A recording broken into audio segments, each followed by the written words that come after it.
મને તો સવારનો ખભો દુખાય છે. શું વાત કરે છે? આપણા ગામડે એક બેન ના રીતે ખભો દુખતો હતો. એમાં આટલું બધું ખુશ થવાની ક્યાં જરૂર છે? અને બેનને શું થયું એ કહો. એ બેન તો ગુજરી ગયા, ખભો દુખતો હતો તે. શું ગપ્પા મારો છો? કોઈને ખભો દુખાય તો માણસ મરી જાય? તમારા મગજમાં તો આવું બધું જ આવતું હોય છે. તો હું તને એમ જ સમજાવું છું ભાઈ કે ખભો દુખત માણસ મરી ના જાય, દવા લઈ લેજા. હું શું કહું, મને કઈક થાય તો તમે શું કરો? આજ પછી છે ને બોલી આવા શબ્દો ના કાઢતી મોઢામાંથી. તારા વગર છે ને હું ગાંડો થઈ જાઉં, ગાંડો. અરે એમ નહીં, હવે તમે શું કરો એટલે તમે બીજા લગ્ન કરો? ગાંડો માણસ તો કઈ બી કરે. એટલા મારીશ ને હું તમને, એટલા મારીશ ને કે તમે હાલ જ ગાંડા થઈ જશો. અને આવું બધું બોલબોલ કરશો ને તો હું કોક દિવસ મરી જઈશ. આવું ખોટું બોલ ના કર્યો, મને કેટલું દુઃખ થાય છે. શેનું દુઃખ થાય છે તમને? તું ખાલી બોલું જ છું, કોદા કર્યું એવું?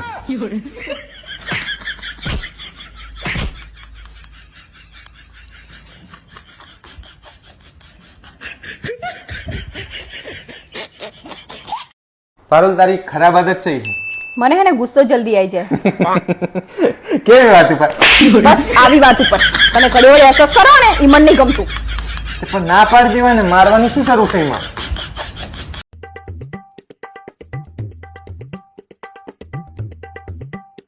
કેમ આટલા બધા ગુસ્સે થઈને આવ્યા છો? અરે 150 રૂપિયા બચાવવા માટે છે ને હું 5 કિલોમીટર ચાલીને આવ્યો. એ તો બહુ સારી વાત કહેવાય. તમે 150 રૂપિયા બચાયા નહીં? એ 150 રૂપિયા રસ્તામાં ક્યાંક પડી ગયા મારે.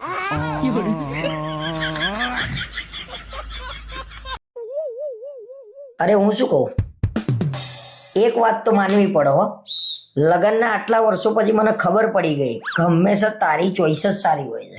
હાસ, આટલા વર્ષો પછી તો ખબર પડી કે મારી ચોઈસ સારી હશે ને તમારી બકવાસ. એકદમ સાચું કહું છું તું.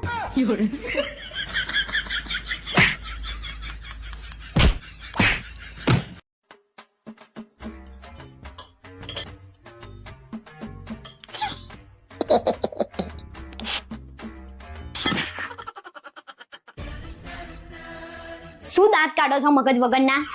આમ તો આખા ગામનું જોર છે. આ બરણીના આટા કેમ નહીં ચડતા પણ? અમારા ઓટા તો જબરા ચડાવો છો ને.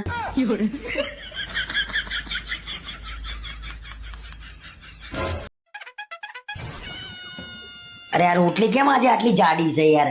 બાર બર્ગર ખાવામાં તો રાક્ષસ જેટલું મોટું પોળું થાય છે અને ઘરે રોટલી અને બૈરું બે પાતળું જોઈએ છે. શેની ના ખવાય લો.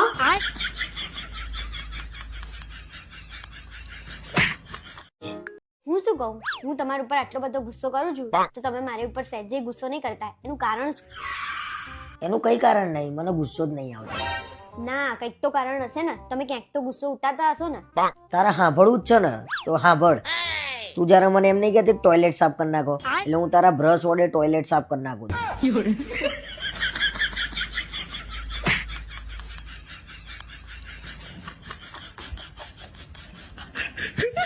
આમ જો પારુલ, શું હે? વાળ કે પૈન આવ્યો લાગો ને તારે કરતા 10 વર્ષ નાનો. હા તે ટકો કરીને આવતો ને તો નાના છોકરા જેવા લાગે. હું તો ખાલી તને કહું વાળ કપાઈને આવ્યો તું. તમે કેવું હોય?